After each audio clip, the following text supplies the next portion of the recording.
having so much fun on the big, big theory. That's Jim and Bill of the big, big theory. Hello, this is Bill Culhane from the Big Bid Theory. Glad to be visiting with you once again. Over the course of 2015, my co-host Jim Ward and I had the good fortune to visit with and meet many amazing and dedicated people. The following you're about to hear but a few of what Jim and I consider our favorite interviews. Jim and I, you may recall, visited with Terri Williams, the Director of PTAC in San Antonio. She explained the services and solutions offered by PTAC, also covered how to avoid common mistakes when pursuing government business, and what minority, women, and veteran-owned businesses should know. We also visit with Angel Carrera. Angel, you remember, a leader in California's Department of General Services. Well, Angel covered some of the requirements for doing business in the state of California. And last but certainly not least, you'll hear our visit with Mr. Gage Lutz, Corporate Purchasing Manager with the Purchasing Office from right here in good old Austin, Texas. During our conversation with Gage, he detailed why business has been so good in Austin and why government business can be great business for companies as well. So with no further ado, Jim and I are happy to reshare those visits with you. Terri Williams is the director of the PTAC offices based in San Antonio, Texas. She has an impressive background in business and economic development. Terri has served as the Director of Economic Development for the Brooks Development Authority and also Business Development Manager for the Port Authority of San Antonio. Terri knows government, and that's evidence. You look at her bio. She worked 11 years with the City of San Antonio as manager of the Small Business Division and Economic Development Department. Terri, thanks for joining us again, especially being over there in our nation's capital. And I'll tell you what, I'll let you, Terri, explain the services and solutions which PTAC provides. Well, thank you so much, Bill. Thanks for having me. And ironically, I am here in the nation's capital at a conference for the Association of Procurement Technical Assistance Centers. I currently serve on the board of directors as our Region 8 director. The services and solutions that we provide for small businesses basically is how to do business with the federal government. We also include how to do business with state and local governments as well, but the services focus on federal procurement opportunities for small businesses, disadvantaged businesses, veteran-owned businesses as well. So it's basically helping them with a step-by-step process of how to complete the requirements. What are the requirements? We provide one-on-one counseling to them, as well as training workshops and all sorts of resources to help them get through that maze of government contracting. Perfect. And, just as an aside, and I know I've mentioned to you previously, Terri, I know in conversations I have with business owners who are interested in doing business with the government, I certainly refer them to PTAC because of the services you provide, not just your office, of course, but the offices throughout the country. Now, everyone is interested in best practices and learning from the errors of others. Terri, what are some common mistakes made by small businesses when they're out there pursuing public sector opportunities? Common mistakes is so basic as not following the directions. Mm-hmm. We find folks sometimes, and a lot of us do it, we procrastinate, okay? We wait till the last minute and figure, this is all I have to do, and either they don't make the deadline for submitting a bid or a solicitation, or they left some vital piece of information out, such as the cost per item. Just common mistakes like that, or they got to include a resume of a staff person if they're submitting a proposal. So paying attention to detail, basically. We find a lot of that, and that's where we help them the most is going over their bids, going over their proposal before they submit it, saying, oh, hey, you forgot to cross this T right here. Oh, hey, you forgot to sign your name. Because things like that can make them non-responsive. Where were you when I was in school, Terry? Hi, this is Jim Ward with the Big Bid Theory. I had a couple questions for you. Now, as far as like WOSBs, minority-owned small businesses, veteran-owned businesses, what should they know about government procurement, and what are some good reasons for them to get that designation? Well, I think most importantly, they should know that the government is seeking them out to do business with them. So basically, that means the government has designated certain percentages, and I'm not going to use the term set aside because these are goals. They've designated certain percentages for contracting with women-owned small business, minority-owned businesses, veteran-owned businesses, as well as hub zone businesses. Now, there's a hub designation, which is basically a state designation, historically underutilized business, but hub zone is basically an economic revitalization tool that the government has in place to help build up certain areas of urban communities and to provide contracting preference points for those businesses. So they're seeking them out as well. So that certification for veteran-owned and service-disabled veteran-owned, disadvantaged businesses where minority-owned businesses falls under that, and women-owned small businesses and hub-zone small businesses is worth the effort. I would tell them it's worth the effort because it also helps them in marketing themselves, because government offices look for these designations on a system that's called System Award Management, SAM for short. Right. So if they're not on there, chances are they're going to get missed. Yeah, you can't win the lottery if you don't buy a ticket, right? There you go. Exactly. Now, so let's say that you stumbled across this magic lamp and a genie comes out, but this genie, he's on his last legs. He only has one wish he can grant you for what you could change in the world of government procurement. So you can change anything in the world. What would it be?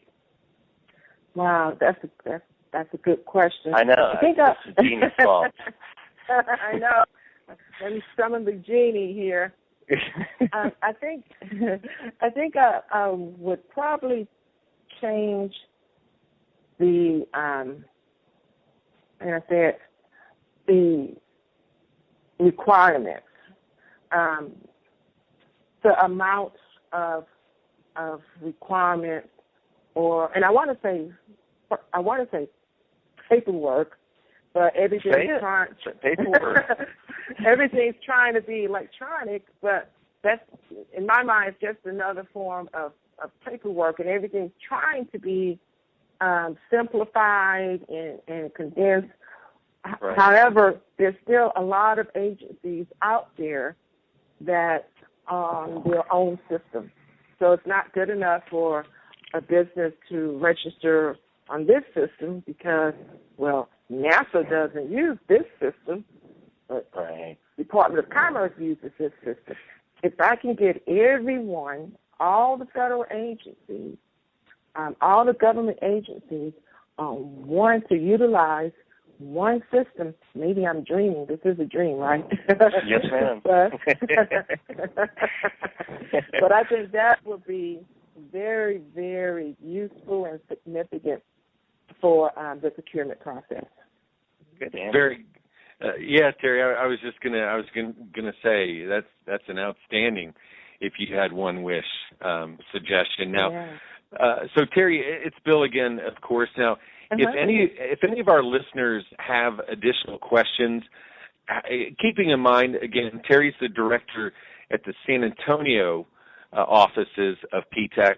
But if anybody has any questions, how can they contact you or their local PTAC office?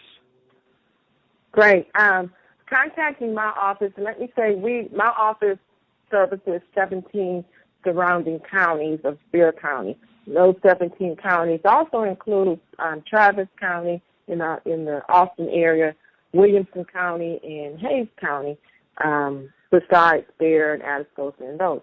So contact my office, the main phone number, area code 210-458-2458, real easy, 210-458-2458, or email PTAC, PTAC, at utsa.edu. If you're not in the area, you can go to this website, click on your state, and find the nearest Procurement Technical Assistance Center near you. That website is APTAC, APTAC-US.org. For those of you who have been listening to the podcast for a while, you know most recent guests have been from Maine and Texas, just as two examples. Well, now we're going to go west to California, and we're very appreciative to bring on Mr. Angel Carrera, who's the Chief of Small Business and Disabled Veteran Business Enterprise and Outreach Services at the California Department of General Services. Angel has held a wide variety of positions, notable positions in business for California, including as an appointee of California Governor Jerry Brown and former Governor Arnold Schwarzenegger. A quick qualifier, folks, just tuning in. Our returning listeners understand, but keep in mind that this information, our conversation with Angel, is primarily for you if you're in California, certified in California, or are considering doing business in California maybe at some point down the line. Angel, we sure do appreciate you joining us. How are things over there in the Golden State? Good morning, Bill. We could use a little rain. I mentioned to Jackie this morning that we had a lot of rain here in Texas over the weekend, but we sure did need it. Well, I wish you could share some of that because we equally need it. Very good. Well, we'll work on that, but now we'll get to the matter at hand, Angel.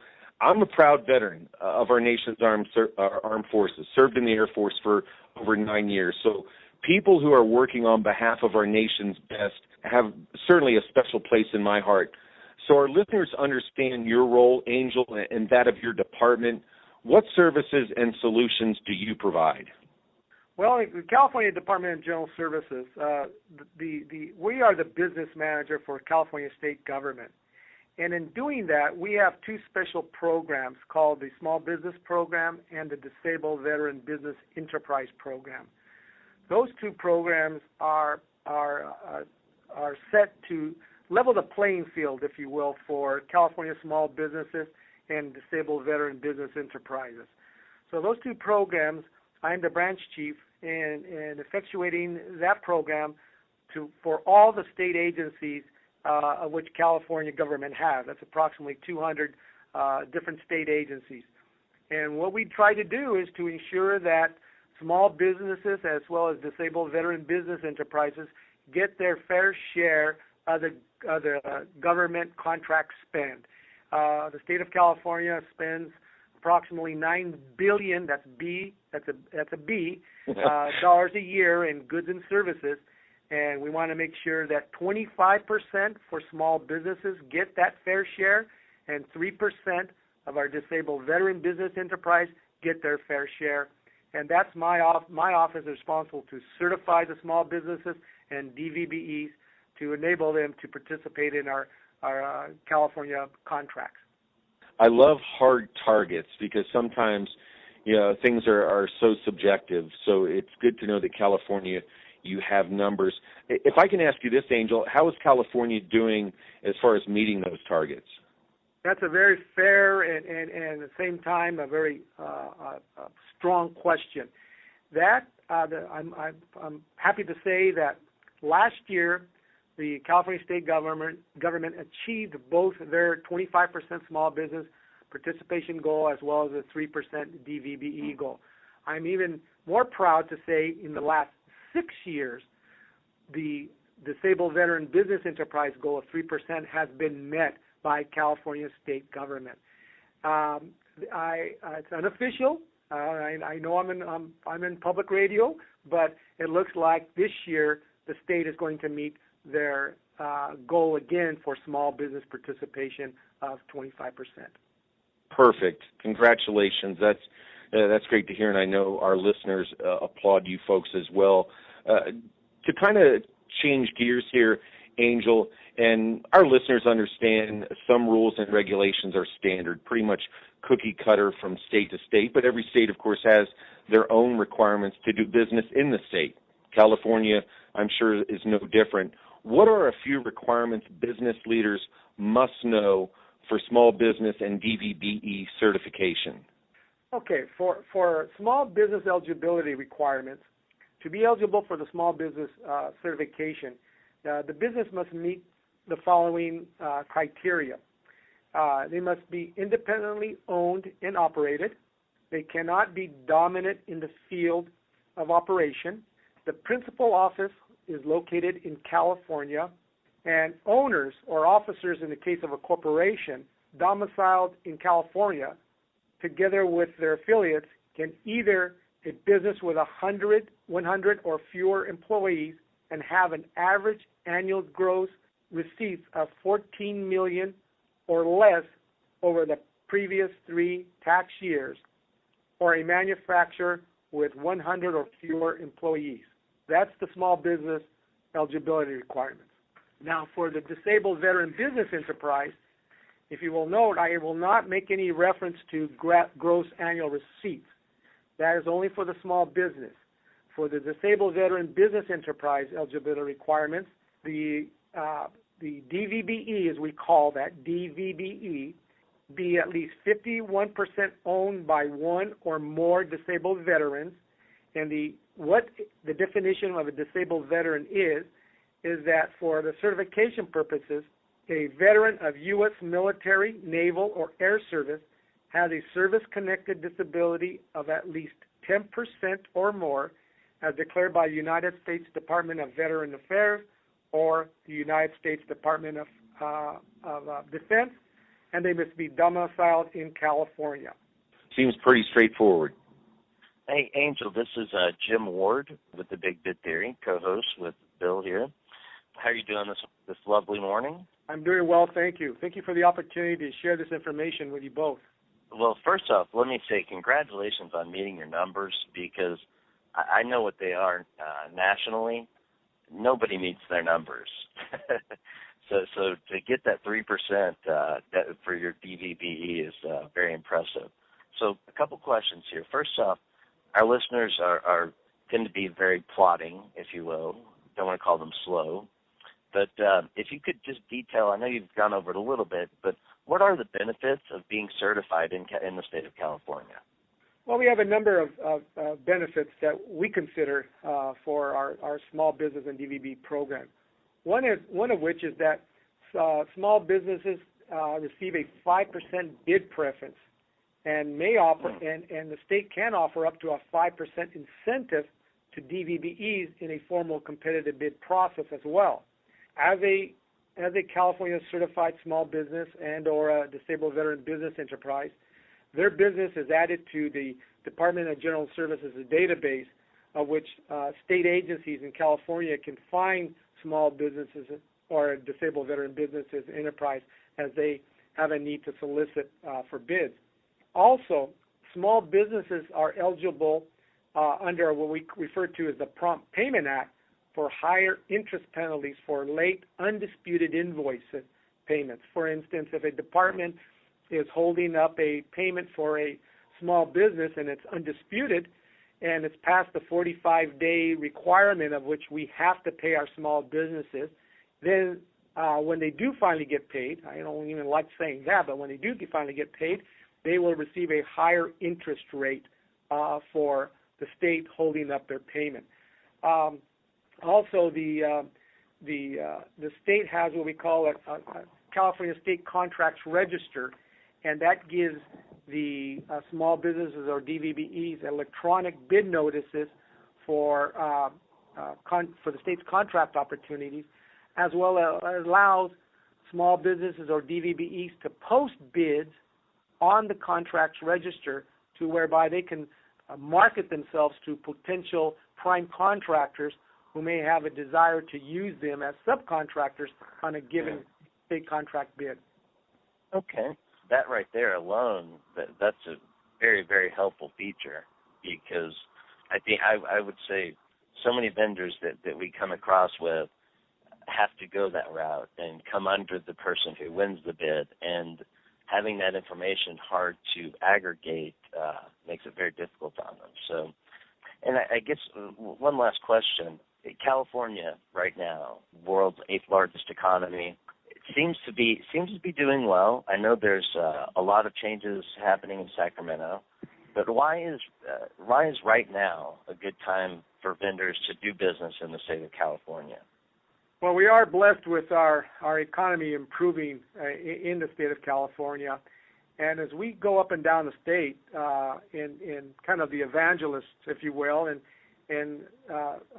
sharing the virtues of doing business with California state government, because we have a lot of infrastructure projects currently going on with the state of California. We have the California high-speed rail, more commonly referred to as the bullet train, that the state is embarking in. There's millions of dollars involved and of course eventually it'll be billions of dollars involved in the development of that high-speed rail.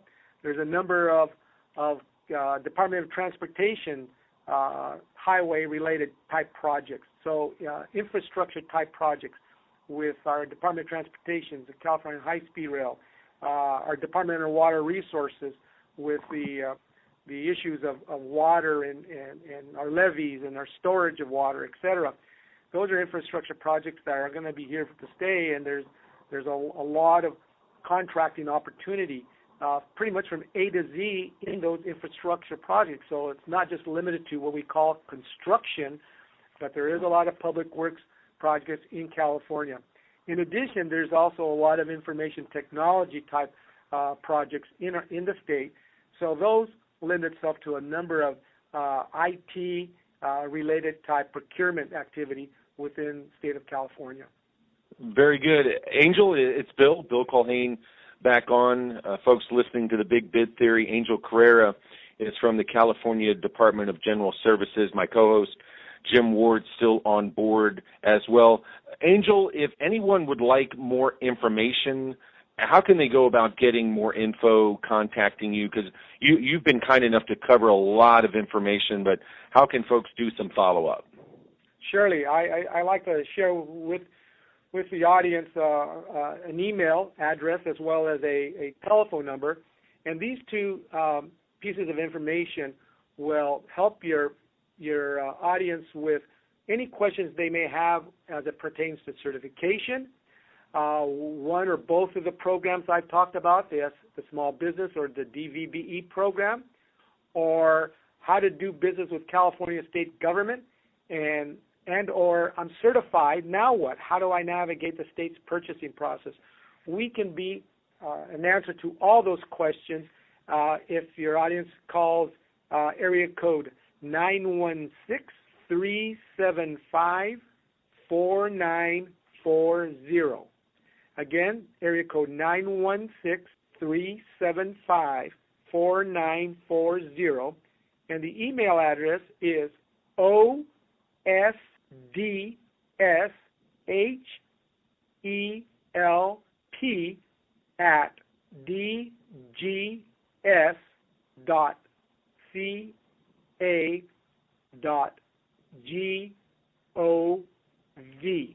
Very good.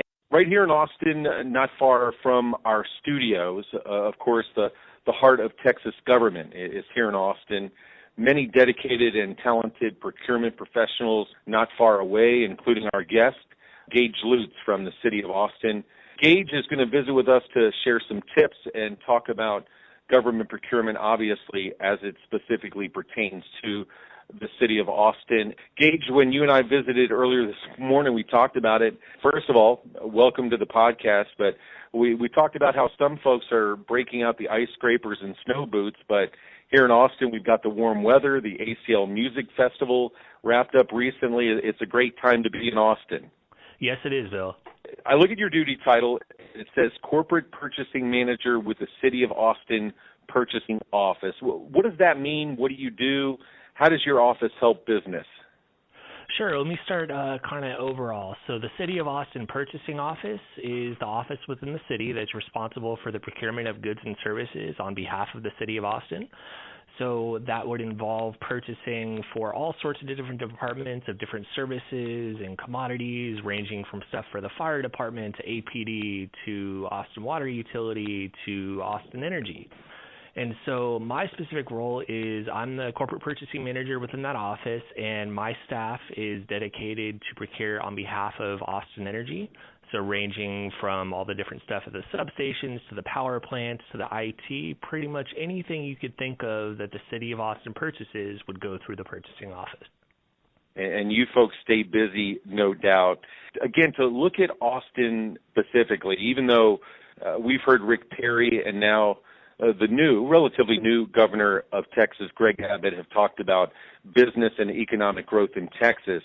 And I've even heard Austin City Mayor Steve Adler rightfully bragging specifically about Austin and how good the economy is in Austin, how good it is for business right now.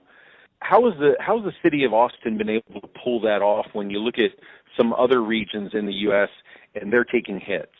You know, that's a good question. I bet, you ask a few different economists, you're going to come up with a few different answers to that. But, in my opinion, from what I'm seeing in being in Austin, being around business in Austin, I think really the diversity and the large technological aspect of the business in Austin has really provided an opportunity for Austin. Certainly with being the capital city in the state, there's, a large government sector presence, and that really does bring some stability to the economy when other times you may see a downturn. So I really think, all those factors combined have really been beneficial for Austin.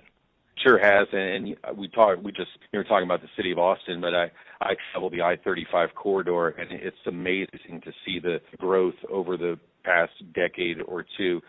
Jim Ward, our co-host, he and I talk about the endless benefits of business to go after and pursue public sector. In your opinion, what are a few of the must-dos? Letting us know that you're there. So the city of Austin in particular has a great online website. You can get that by going to Austin Finance, or that would be austintexas.gov/finance-online, and that'll really get you to the financial heart of the city of Austin. Within that, there is a site for purchasing, my office, as well as a link for vendor connection. Vendor Connection is pretty much an all-in-one tool where you can go on and register as a vendor.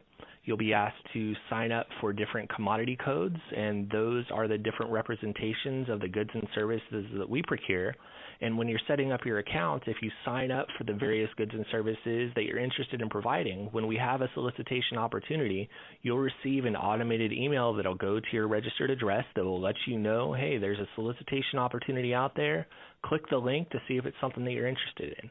First and foremost, that's really the heart of doing business with the city of Austin, is getting your name out there. Also on Vendor Connection, there's a number of tools where you can go in and see a contract catalog, an extremely transparent contract catalog, in that you can go on and search for a contract with a particular vendor, and you can pull up that contract online.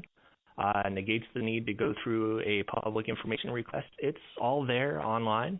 In addition, you could look at bid tabulations for previous solicitations, saying, if you're looking to participate on an upcoming one, what was the pricing last time? It really has some great tools for vendors. In addition, there is an expiring contracts list where you can see what will be expiring in the next 6 months, years, so you know what to look out for and know to prepare for the opportunity when it comes out. Those are really great tools for any vendor that's looking to do business with the public sector, and specifically in the city of Austin. And I would say, once you get into the solicitation mode, the solicitation is going to be the heart of what we are doing as the City of Austin Purchasing Office in procuring. I guess the number one tip that I have would be really read the solicitation. The city of Austin in particular, and throughout public procurement, it's really all about transparency and stating our requirements, what we require, all the different terms of doing business with the city. All of those are in the solicitation, as well as different submittals, anything like that. To really be successful in the solicitation, really just need to look at what that solicitation says and really make sure that you're compliant with it. That's a huge tip for anybody that's trying to get in with a public sector department. Great words, great feedback there, Gage. And I, in particular, I love that word transparency, and I know the city of Austin does a great job. I hate to put you on the spot here, Gage. There are many of us who wish we had a magic wand, right? Could kind of be king or queen for the day. If you were given the power for a day, what would you change regarding government procurement and why? That's a really interesting question. I'm trying to think through my mind, what would I really change? And, honestly, there's nothing really that stands out that I would, wave my magic wand at to fix. I would say in general within the public procurement industry and certainly within the city of Austin, we're dedicated to improving our procurement program to make it more efficient, more effective, and more transparent.